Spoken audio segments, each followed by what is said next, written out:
नमस्कार दोस्तों, कैसे हैं आप सब। ये विजन आईएएस का टेस्ट नंबर 3 है, ठीक है।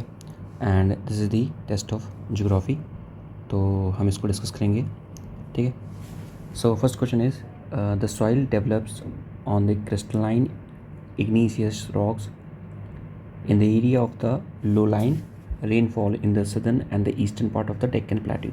So basically किसी एक टाइप के सॉइल की बात कर रहा है which develops in the eastern and the western, eastern and southern part of the Deccan प्लेटू। तो जो डेक्कन प्लेटू है, ठीक है, नियर द महाराष्ट्र, इस एरिया पे, तो इसके ईस्टर्न और सदर्न पार्ट पे। And they are normally the fertile soil, whereas the dry in the upland area in the soil and has the poor fertility due to the corrosion grains structure. They are generally poor in the humus, तो humus में poor है, phosphorus में और nitrogen में। तो किस soil के बारे में यहाँ पर बात कर रहे हैं, देखिए आप थोड़ा सा यहाँ पर ब्लैक सॉइल से कंफ्यूज कर सकते हैं, but it is not the black soil. Here we are talking about the red and yellow soil. आपको पता है कि इस एरिया में रेड और येलो सॉइल भी मिलती है, ठीक है। और जो रेड और येलो सॉइल होती है वो बेसिकली क्या होती है, poor in the humus, phosphorus और नाइट्रोजन, ठीक है। So correct answer is option number C, ठीक है। तो दिस यू शुड नो, तो डेक्कन पार्ट में मिलती है, और इसके अलावा जो छत्तीसगढ़ है, उड़ीसा है, उस एरिया में भी मिलती है, ठीक है। और जो भी जो रेड साइड होती है वो रेड क्यों होती है, because of the presence of the iron, ठीक है। और ये बनती कैसे है, जो भी मेटामॉर्फिक रॉक्स होती हैं। मेटामॉर्फिक रॉक्स क्या होती हैं, जब रॉक्स डिग्रीगेट होती हैं, टूटती हैं, ठीक है, तो उसके बाद क्या बनती है, वो मेटामॉर्फिक रॉक्स बनती है। और क्योंकि उसमें आयरन की कंटेंट प्रेजेंट होता है, सो बिकॉज ऑफ दैट वो क्या हो जाती है, वो रेड कलर की हो जाती है। तो this you should know from air. But इसकी जो फर्टिलिटी होती है वो क्या होती है, थोड़ी सी पुअर होती है, और उसका कोर्स स्किन स्ट्रक्चर भी होता है। नेक्स्ट बात करें, consider the following statement regarding the Khelo India scheme recently seen in news. तो खेलो इंडिया स्कीम के बारे में कौन सा स्टेटमेंट सही है। Under this scheme the Khelo India state centre of the excellence are planned to be set up in the every district of the country. तो ये सही है क्या, कि जो भी खेलो इंडिया है, ठीक है, तो उस खेलो इंडिया स्कीम के अंतर्गत क्या किया गया है कि एक सेंटर ऑफ एक्सीलेंस बनाया जाएगा। हर स्टेट में क्या है, हर डिस्ट्रिक्ट में एक सेंटर ऑफ एक्सीलेंस बनाया जाएगा। बिल्कुल सही है, खेलो इंडिया स्कीम के अंतर्गत हर एक डिस्ट्रिक्ट में सेंटर ऑफ एक्सीलेंस बनाया जाएगा। And it is the central sector schemes of the ministry of the sports youth. तो क्या है, ये एक सेंट्रल सेक्टर स्कीम्स है, ठीक है। मैंने बताया था आपको दो तरह की स्कीम्स होती हैं, first one is the central sector और second is the centrally sponsored scheme. Central sector schemes means the 100% funding will be from the center side. So the C is the correct option. The third is with reference to the black soil in India, consider the following statement. So black soil के regarding कौन सा statement सही है। The first is these soils are widespread in the northern plains and the river valley. तो ये पता है हमको, ऑप्शन गलत है, क्योंकि जो ब्लैक सॉइल है वो मोस्टली क्या होती है, वो जो डेक्कन प्लेटू है, ठीक है, उसके नियर अबाउट या सदर्न इंडिया के नियर अबाउट मिलती है। And the black soil is good for the cotton, तो कॉटन के लिए भी क्या है, ब्लैक सॉइल गुड है। Next is they swell and become the sticky when wet and shrink when dried. So this option is correct. So यहाँ से हमारा जो ऑप्शन नंबर जो बी हो जाएगा वो क्या हो जाएगा, करेक्ट ऑप्शन हो जाएगा, ठीक है। तो ब्लैक सॉइल क्या है, बेसिकली ये जो भी जो वोल्केनिक इरप्शन होता है, ठीक है, तो उससे बेसिकली ये फॉर्म होती है, तो ये आपको पता होना चाहिए, ठीक है। और ये क्या होती है, ये जब भी पानी इसमें पड़ता है तो ये क्या हो जाती है, स्वेल हो जाती है, स्टिकी हो जाती है, and then become wet when shrink, और ड्राई हो जाती है, ठीक है। और इसमें जो बात किया गया है कि जो पहला ऑप्शन इसमें बोला गया हुआ है कि the soil are wide spread in the northern plains of India. So जो नॉर्थ है, इंडिया का जो नॉर्थ है, नदर्न प्लेन है, तो उस नदर्न प्लेन में कौन सी सॉइल जो है वो वाइड स्प्रेड है, वो एलुवियल सॉइल है, ठीक है। वो कौन सी सॉइल है, वो एलुवियल सॉइल है, ठीक है, वो ब्लैक सॉइल नहीं है। तो ये चीज़ आपको यहाँ से पता होना चाहिए। Next question number 4, consider the following features of the China type of climate. तो चाइना में किस टाइप का क्लाइमेट मिलता है, ठीक है। First is the year around influence of the on शोर ट्रेड विंड्स। चाइना में क्या है, ईयर अराउंड यानी कि पूरे साल क्या है, ऑन शोर ट्रेड विंड्स मिलती हैं, या this option is correct. Next is fairly uniform annual distribution of the rainfall. ये भी ऑप्शन सही है कि चाइना में क्या है कि फेयरली यूनिफॉर्म यानी कि जब पूरे साल भर annual distribution of the rainfall वहाँ पर मिलता है। So the correct option is option number C, ठीक है। तो ये पता होना चाहिए आपको। तो चाइना का जो क्लाइमेट है उसको हम लोग बोलते हैं कि warm temperate eastern margin climate. क्या बोलते हैं, warm temperate eastern margin climate. तो ये टाइप ऑफ क्लाइमेट है कौन सा, चाइना वाला। और एक आपको और पता होना चाहिए, the Mediterranean climate, Mediterranean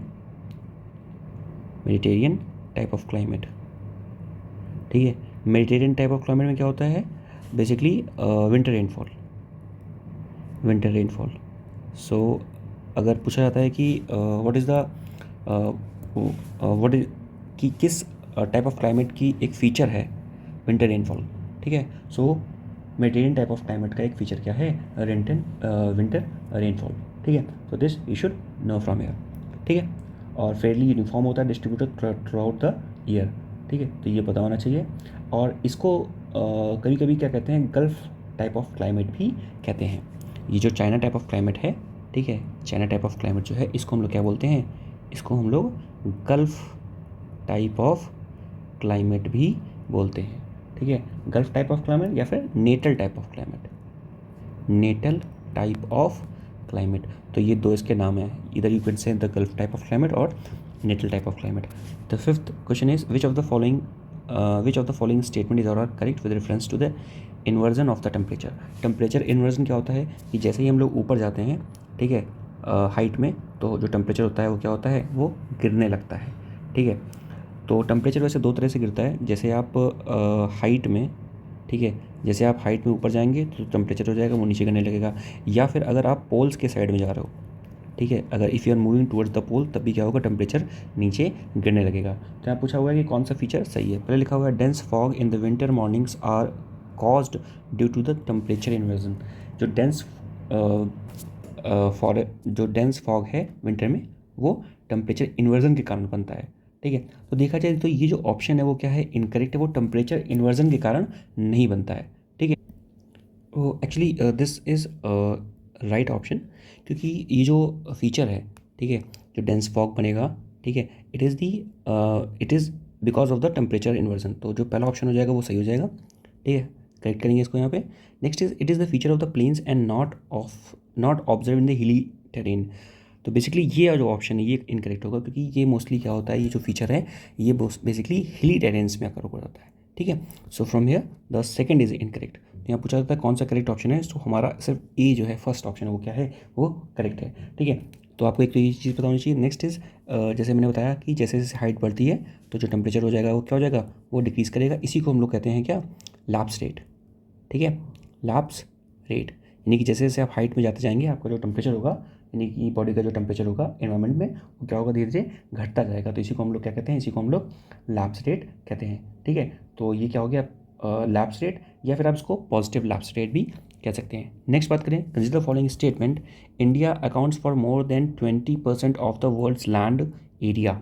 okay, next statement is it is the seventh largest country in the world on the basis of the area. Third is the latitude and the longitude extent of the India is roughly 60 degree. ठीक है, तो यहाँ से देखेंगे कि कौन सा statement सही है। ठीक है, तो आपको सबसे पता होगा, पहला स्टेटमेंट लिखा हुआ है कि इंडिया जो है वो accounts for more than 20% of the world's land. तो आपको पता है कि इंडिया जो है वो more than 20% of the world lands को ऑक्यूपाई नहीं करता है। ठीक है, India occupies near about 2.4% of the world's land. ठीक है, तो जो वर्ल्ड में जितना पूरा लैंड है उसका 2.4% नियर अबाउट इंडिया ऑक्यूपाई करता है, और जो पॉपुलेशन है पूरे वर्ल्ड की वो नियर अबाउट 7.5% पूरे वर्ल्ड की पॉपुलेशन को ऑक्यूपाई करता है। सो from here the first statement is incorrect. उस हिसाब से ये और ये ऑप्शन हमारे क्या हो गए, कट गए। Next, it is the seventh largest country in the world on the basis of the area. ठीक है, तो एरिया के बेसिस पे क्या ये सेवंथ लार्जेस्ट कंट्री है हमारा इंडिया, या बिल्कुल सही है कि एरिया के बेसिस पे देखा जाए। ठीक है, on the basis of the it is the seventh largest country on the world on the basis of the area. ठीक है, तो ये जो ऑप्शन हो जाएगा ये करेक्ट हो जाएगा। Third is the latitude and the longitude extent of the India is रफली 60 डिग्री। तो ये एग्जैक्ट 60 डिग्री नहीं है, अगर हम लैटिट्यूड और लॉन्गिट्यूड की डिग्री के बारे में बात करें। सो इट इज़ जो इसका अगर बात किया जाए लैटिट्यूड और लॉन्गिट्यूड के, तो it is 84 degree 4 minute north to 37 degree 17 minute north से ये जाएगा 68 degree 7 minute east to 97 degree 24 minute east. तो ये जो है ये इसका लैटिट्यूड और लॉन्गिट्यूड है, तो 60 डिग्री नहीं है रफली। So from here this is incorrect. So हमारा 2 इज़ द करेक्ट ओनली, यानी कि जो हमारा सी ऑप्शन हो जाएगा वो क्या हो जाएगा, करेक्ट हो जाएगा। नेक्स्ट बात करें, कंसिडर फॉलोइंग स्टेटमेंट। पहले लिखा हुआ है the process of convecting transfer of the energy is mainly confined to the troposphere, okay, and the process of the advection is responsible for the diurnal variation in the daily weather in the middle latitude, okay। So now this question, अब देखिए इसमें देखो पहला statement क्या कह रहा है, the process of convecting transfer of the energy is mainly confined to the troposphere. देखिए यहाँ पे दो शब्द हैं, उनको समझना पड़ेगा आपको। The first one is the convective और second one is the advective, ठीक है। जो एनर्जी का ट्रांसफर होता है वो दो तरह से होता है, पहला होता है कन्वेक्शन मेथड और दूसरा होता है एडवेक्शन मेथड। कन्वेक्शन का मतलब क्या होता है कि जब हीट या एनर्जी वर्टिकली मूव करे, कैसी मूव करे, वर्टिकल मूव करे, तो that is called the convective transfer. जब हीट और एनर्जी हॉरिजॉन्टली मूव करे, ठीक है, हॉरिजॉन्टल मूव करे, तो उसको हम लोग क्या कहते हैं, एडवेक्टिव ट्रांसफर। पहला स्टेटमेंट लिखा हुआ है कि the process of convective transfer of energy is mainly confined to the troposphere. ये स्टेटमेंट क्या है, सही है। हमारी जो अर्थ में कई सारी लेयर्स होती है, जैसे ट्रोपोस्फेयर, ठीक है, स्ट्रेटोस्फेयर, मीसोस्फेयर, एक्सोस्फेयर, ठीक है, थर्मोस्फेयर, एक्सोस्फेयर, तो ये सारी क्या है, लेयर्स हैं। तो जो भी हीट की एनर्जी का जो ट्रैप होता है या मूवमेंट होता है वो मोस्टली क्या होता है, वो ट्रोपोस्फेयर से होता है। तो ये स्टेटमेंट क्या हो जाएगी, सही हो जाएगी। Next is the process of the advection is responsible for the diurnal variation in the daily weather in the middle latitudes। ये भी सही है। देखिए एडवेक्शन क्या है, जब हीट इधर से उधर मूव करेगी, हॉरिजॉन्टली मूव करेगी, ठीक है, तो इसकी वजह से क्या होता है, डाईयूरिनल वेरिएशन होता है। ये क्या होता है, यानी कि डे और नाइट का जो टेम्परेचर होता है वो वेरी होता है, कितनी दिन होगी, कितनी देर की रात होगी, ये सारा वेरिएशन किसकी वजह से होता है, this variation happen due to the advection, ठीक है। So the first and second both the statement are correct. So from here C will be the correct option. Next move करें, consider the following features of the Indian peninsular block. So Indian peninsular block के बारे में कौन सा statement सही है। The first is it was formed majorly out of the ancient Genesis and the granite, ठीक है। The Thar desert in the west and the Karbi Anglon plateau in the east are the extension of it। देखिए देखा जाए तो ये दोनों statement क्या हैं, सही हैं अपने में, ठीक है। तो उस हिसाब से हमारा ऑप्शन हो जाना चाहिए सी। कैसे सही है, देखिए पहले लिखा हुआ है दैट दी पेनिनसुलर ब्लॉक के बारे में बात कर रहा है, इंडिया की पेनिनसुलर ब्लॉक यानी कि ये यहाँ पे वाटर बॉडी है, ठीक है, और सारी तरफ से क्या है, पानी से घिरा हुआ है, इसको बोलते हैं क्या, पेनिनसुलर इंडिया। अभी क्या है, it is found majorly out of the ancient genesis and granite. आपको पता है कि वो टैथीज सी वाली जो थ्योरी है, ठीक है, तो उसके हिसाब से पैंजिया था पूरा, फिर मूव किया, सारा बन गया, उस हिसाब से जो ये ऑप्शन वो करेक्ट हो जाएगा। फिर लिखा हुआ है Thar desert in the west, तो आपको पता है यहाँ पर राजस्थान है, ठीक है, और ये हमारा क्या हो गया, थार डेजर्ट। तो Thar desert in the west and Karbi Anglong का एरिया, कार्बी एंगलोंग कहाँ पे, असम के साइड पे, ये इसका एक्सटेंशन है। So both the statement are correct. Next move करते हैं, the movement of the ocean current is influenced by, ठीक है। तो जो ओशियन का करंट है, ठीक है, वो जो इन्फ्लुएंस किसकी वजह से होता है, ये काफ़ी अच्छा क्वेश्चन है, ठीक है। तो देखा जाए कि क्या मूवमेंट ऑफ विंड से होता है, बिल्कुल सही है। जब भी विंड मूव करेगी तो ओशियन जो करंट होगा वो क्या होगा, वो इन्फ्लुएंस होगा। Next is salinity of the ocean, yes, ocean की सैलिनिटी से भी जो ओशियन करंट है वो क्या होता है, वो अफेक्ट होता है। And the Coriolis force also, the Coriolis force से भी क्या होता है, जो ओशियन करंट होता है वो इन्फ्लुएंस होता है। तो यहाँ से देखा जाए सारे ऑप्शन क्या हो जाएंगे, करेक्ट हो जाएंगे। देखिए जैसे जैसे विंड मूव करेगी तो क्या होगा, पानी भी मूव करेगा, ठीक है, पानी मूव करेगा तो क्या होगा, जो करंट होंगे वो भी क्या होंगे, वो भी मूव करेंगे। तो यानी कि विंड और करंट के मूवमेंट से क्या होगा, ओशन करंट मूव होंगे। सैलिनिटी की वजह से भी क्या होगा, ओशन करंट मूव करेंगे। क्यों, जहाँ पर हाई सैलिनिटी होगी, अगर कहीं पर जो सैलिनिटी है वो हाई होगी, तो जहाँ पानी ज़्यादा सैलाइन है, ज़्यादा हाई है, तो वहाँ पर क्या होगा, वहाँ पर प्रेशर भी ज़्यादा होगा, ठीक, प्रेशर क्या होगा, ज़्यादा होगा, ओके। प्रेशर ज़्यादा होगा तो उसकी वजह से क्या होगा, टेम्परेचर कम होगा। तो यानी कि ये सारे फैक्टर कहीं ना कहीं इन्फ्लुएंस करेंगे किसको, ओशियन करेंट्स को। तो ये भी ऑप्शन करेक्ट हो गया। नेक्स्ट इज कोरियोलिस फोर्स आपको पता ही है, उसकी वजह से तो क्या होता है, उसकी वजह से ओशंस के मूवमेंट में ओशनिक करंट के मूवमेंट में इफेक्ट पड़ता है। जैसे हमारी अर्थ है, ठीक है, अर्थ कैसे मूव करती है, earth moves from the west to east, ठीक है, ये मूव करती है, तो इसके मूव करने की वजह से क्या होता है, कोरियोलिस फोर्स जनरेट होता है, ठीक है। तो उसकी वजह से भी कई सारे चेंजेस होते हैं। आपको पता होना चाहिए कि मोस्ट ऑफ द प्लैनेट जो होते हैं वो वेस्ट टू ईस्ट मूव करते हैं, यानी कि एंटी क्लॉकवाइज, बट कई सारे प्लैनेट, 2 प्लैनेट ऐसे हैं जो क्लॉकवाइज मूव करते हैं, यानी कि वो मूव करते हैं ईस्ट टू वेस्ट, यानी कि क्लॉकवाइज मूव करते हैं। कौन कौन से हैं? UV means Uranus and Venus, ठीक है। और कौन कौन से फैक्टर हैं जो अफेक्ट करते हैं ओशियनिक सैलिनिटी को, यानी ओशन करेंट्स को? जैसे अगर हम बात करें कि ग्रेविटी, ठीक है, ग्रेविटी भी इसको अफेक्ट करती है। टेम्परेचर मैंने आपको बता ही दिया, यानी कि हीट जो सन से हीट आ रही है वो भी अफेक्ट करती है। कोरियोलिस फोर्स भी इसको अफेक्ट करता है, ठीक है। तो ये सारे जो चीज़ें हैं ये अफेक्ट किसको करती हैं? ये अफेक्ट करती हैं ओशन करेंट्स को। तो यहाँ से 9 का option number D. Next is which are the following statement regarding the decomposition of the organic matter in the soil is not correct, ठीक है।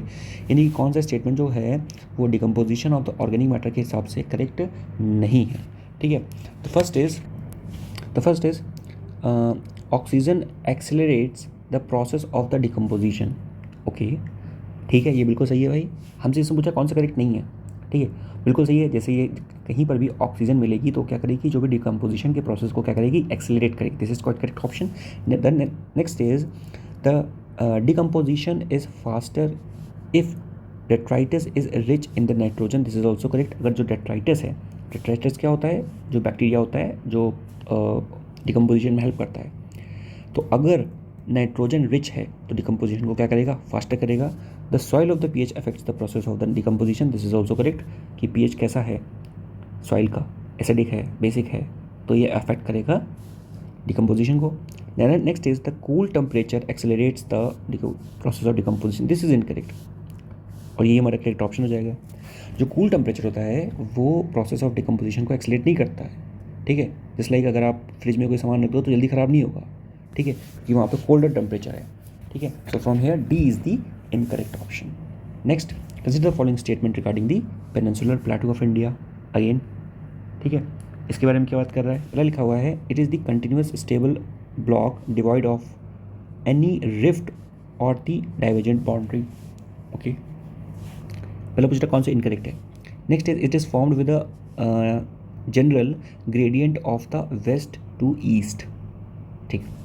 देखा जाए इसमें ये जो ऑप्शन है वो करेक्ट है, ये इनकरेक्ट है। क्यों? पहले लिखा हुआ है कि जो पेनिनसुलर इंडिया है वो क्या है, वो कंटिन्यूस स्टेबल ब्लॉक्स से बना हुआ है, डिवॉइड ऑफ एनी रिफ्ट, कोई रिफ्ट नहीं है, ऐसा नहीं है, डाइवर्जेंट बाउंड्री नहीं है डाइवर्जेंट बाउंड्री, ठीक है। आप सतपुड़ा और विंध्यास को ले लीजिए, ठीक है, बीच से नर्मदा जा रही है, ठीक है, तो रिफ्ट वैली है, ठीक है, तो उस हिसाब से कई सारी डाइवर्जेंट बाउंड्री है, तो इस हिसाब से जो पहला स्टेटमेंट क्या हो गया, incorrect. Next is it is formed with the general gradient of the west to east, बिल्कुल सही है, ये बना है पेनिनसुलर इंडिया, ये यहाँ वेस्टर्न स्लोप है, ये ईस्टर्न स्लोप है। मोस्टली जो नदियाँ हैं वो कहाँ से कैसे जा रही हैं, कावेरी हो गया, ठीक है, और महानदी हो गया, तो मोस्टली जो नदियाँ हैं वो कैसे जा रही हैं, वो जा रही हैं वेस्ट टू ईस्ट, यानी कि कहीं ना कहीं ये जो वेस्ट ब्लॉक है वो क्या है, हाइट में बना हुआ है, ईस्टर्न जो है हाइट में नहीं बना हुआ है। So this is quite correct option. कुछ नदियाँ हैं जो जाती हैं ईस्ट टू वेस्ट, जिसमें से एक नर्मदा भी हो गई, ठीक है, तो ये पता होना चाहिए। तो यहाँ से देखा जाए ये करेक्ट हो गया। तो पहला हमारा इसमें पूछा गया कौन सा इनकरेक्ट है, तो first one is incorrect. Next is relatively undisturbed by the crustal movement of the earth formed by the horizontal bedded rock, these depressed areas are make up of some of the most extensive natural lowland area on the earth surface, ठीक है। Statement given above describes the which of the following, यानी कि किसके बारे में यहाँ पर बात हो रही है, ठीक है। जैसे ये जो बात हो रही है ये बात कर रहे हैं स्ट्रक्चरल प्लेन्स के बारे में, ठीक है, स्ट्रक्चरल प्लेन्स के बारे में बात किया गया है कि relatively undisturbed by the crustal movement of the earth, यानी कि जो अर्थ का क्रस्टल मूवमेंट हुआ है उससे ये जो एरिया रहा है वो अनडिस्टर्ब रहा है, इसमें कोई फर्क नहीं पड़ा है, ठीक। और it is formed by the horizontally bedded rock, जो इसकी रॉक्स हैं वो कैसी हॉरिजॉन्टली बेडेड रॉक्स हैं, यानी कि मेन सिर्फ ऐसा समझ लीजिए आप कि जो प्लेन एरिया है, ठीक है, उसी के बारे में यहाँ पर बात हो रही है।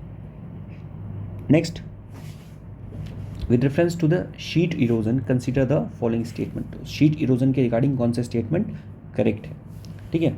पहले लिखा हुआ है it takes place on the level land after the heavy shower, okay, it removes the finer and more fertile top soil, third is it leads to the formation of the badland topography. ठीक है, तो 3 statement दिए गए हैं, इसमें पूछा गया है कि कौन सा स्टेटमेंट क्या है करेक्ट है। ठीक है, तो 13 में अगर बात किया जाए तो जो इसका जो ऑप्शन नंबर ए हो जाएगा वो क्या हो जाएगा, करेक्ट हो जाएगा।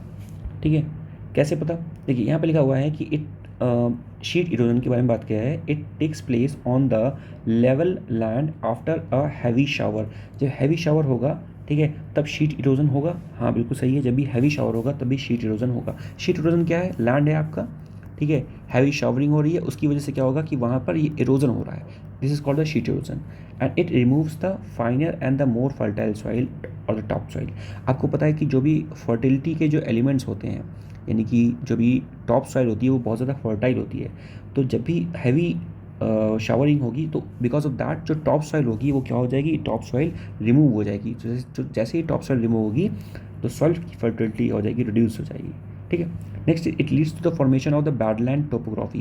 देखिए बैडलैंड टोपोग्राफी का निर्माण ये नहीं करता है। ठीक है, तो ये चीज़ आपको पता होना चाहिए। ठीक है, तो बेसिकली ये बैडलैंड टोपोग्राफी का निर्माण नहीं करता, तो यहाँ से जो करेक्ट ऑप्शन हो जाएगा वो क्या हो जाएगा, ए। ठीक है, इस वीडियो में इतनी बात करेंगे, नेक्स्ट वीडियो मिलेंगे आपसे, थैंक यू।